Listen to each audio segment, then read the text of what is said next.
Kita ke informasi pertama. Pemirsa, kebakaran terjadi di pemukiman padat penduduk di Jalan Jelambar, Petamburan, Jakarta Barat.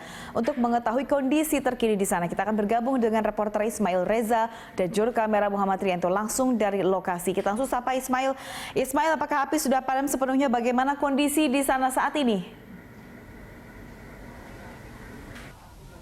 Ya sih, untuk kebakaran yang terjadi di padat pemukiman atau pemukiman padat di kawasan Jelambar, Jakarta Barat hari ini pada pagi hari ini tepatnya memang sudah padam sepenuhnya, namun memang masih dalam tahap proses pendinginan yang dilakukan oleh tim Sudin Kebakaran Damkar Jakarta Barat. Dan untuk kondisi saat ini di sekitaran kami berada pada posisi di kawasan titik api yang memang pertama kali muncul di pemukiman padat di Jalan Jelambar 4 Gang Abadi RT 8 RW 8 dan termasuk juga di RT 7. Kurang lebih ya sih dapat kami gambarkan dan tunjukkan kepada Anda. Titik api pertama kali muncul dalam kebakaran yang terjadi pada malam hari ini. Ini berada di salah satu rumah kontrakan semi permanen yang berada di lantai 2 yang saat ini memang bentuknya sudah tidak terlihat lagi, namun dari gambar yang Anda saksikan dan juga pemirsa saksikan mungkin masih terdapat beberapa asap sisa-sisa kebakaran yang terjadi pada kurang lebih pukul setengah 1 malam tadi malam. Dan kurang lebih pemadaman yang dilakukan oleh tim Sudin Damkar dan penyelamatan dari Jakarta Barat ini langsung tiba di kawasan pemukiman padat di kawasan Jakarta Barat ini. Kurang lebih ada 34 unit pemadam kebakaran yang tiba untuk memadamkan api yang berkobar di kawasan Jelambar, Jakarta Barat ini.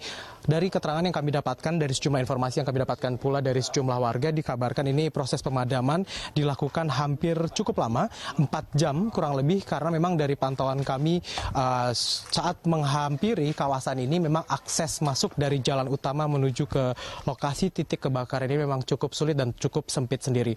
Dan untuk diketahui juga, ya sih, yang Anda saksikan ini merupakan salah satu rumah-rumah lainnya yang memang notabene mereka yang berada di kawasan ini bekerja sebagai pedagang rata-rata. Yang Anda saksikan ini juga merupakan salah satu kamar mandi umum atau WC umum dari warga yang biasa digunakan oleh mereka untuk berkegiatan sehari-hari. Memang titik api yang muncul di salah satu rumah kontrakan tersebut ini akhirnya menjalar ke sejumlah rumah-rumah warga lainnya dan cukup besar, karena dari informasi yang kami terima ya sih, setidaknya dari titik di RT 7 ini sendiri, ini ada beberapa warga yang bekerja sebagai pemilik warung, kemudian ada juga yang berdagang atau berjualan motor, kemudian juga ada yang berusaha sebagai konveksi begitu, penyedia konveksi, sehingga di rumah tersebut terdapat beberapa alat-alat konveksi dan juga kain-kain yang akhirnya menimbulkan atau memicu kobaran api ini semakin besar lagi. Ini dapat kami tunjukkan juga kepada Anda. Ini salah satu motor-motor yang akhirnya juga terbakar dimakan lalap besarnya api yang terjadi pada pukul setengah 1 malam, hingga kurang lebih dapat dipadamkan oleh 34 unit pemadam kebakaran dari Sudin Jakarta Barat. Ini kurang lebih hingga pada pukul 4 pagi dan pagi hari ini masih dalam proses tahap pendinginan. Setidaknya ada kurang lebih 92 kepala keluarga ya sih yang terdampak dalam korban kebakaran api ini. Kemudian kurang lebih ada 92 rumah yang terdiri dari 75 rumah di RT 7 RW 8 dan ada 17 rumah di RT 8 RW 8 dengan total pemiliknya atau ada berapa jiwanya, kurang lebih ada 365 jiwa yang terdampak kebakaran. Dan ya sih, kita akan coba bertanya kepada salah satu warga di sini yang sempat tadi malam menjadi saksi mata juga dan mendapatkan informasi awal juga ketika terjadi kebakaran dan membantu proses kebakaran. Kita sudah bersama dengan Mas Ivan sebagai salah satu warga di RT berapa, Mas? Saya di RT 8, Pak.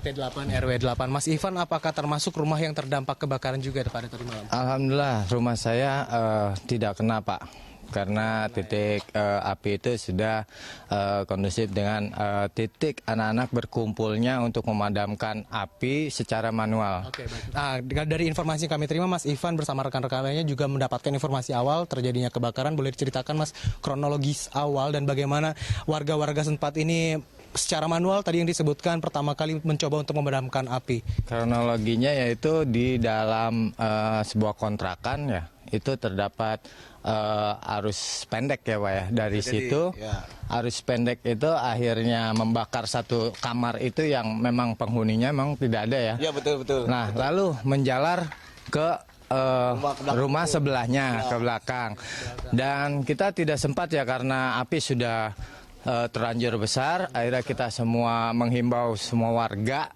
untuk menyelamatkan dirinya masing-masing ke depan. Pada saat kebakaran, Mas Ivan berada di posisi di mana dan mendapatkan informasi kebakaran ini dari mana? Saya pas tepat di belakang sini. Iya. Jadi langsung menyaksikan saat kobaran api ini berlangsung.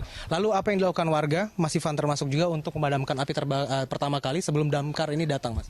Sebelum damkar datang kita cari sumber air ya, seperti saluran air got kecil itu yang masih bisa dipergunakan. Kita ambil ember lalu estafet kita guyur sebisanya sambil menunggu damkar datang, Pak. Baik. Yang Yasi mungkin juga pemirsa saksikan juga di layar kaca Berita 1 TV, mungkin ada gambar juga yang diambil oleh kontributor kami Ziki pada tadi malam. Kobaran api memang cukup besar dan di sini Mas Ivan bersama warga-warga sekitar langsung mencoba untuk memadamkan api secara manual terlebih dahulu sebelum datangnya Sudin Pemadam Kebakaran Jakarta Barat untuk membantu proses pemadaman. Lalu Mas Ivan, boleh kami ketahui juga saat terjadi kebakaran, bagaimana kondisi warga-warga tersebut? Tadi disebutkan warga langsung dilarikan ke depan dari kawasan RT 7 dan RW 8 ini, dan dari informasi yang Mas Ivan miliki, apakah terdapat warga-warga yang mengalami korban luka, Mas? Alhamdulillah untuk korban luka ringan ya, karena berdesakan keluarga, terus ada juga yang tertimpa bahan bangunan namun tidak volume besar ya, kecil. Lalu untuk warga-warga yang bisa kita evakuasi keluar, langsung segera kita evakuasi keluar segera.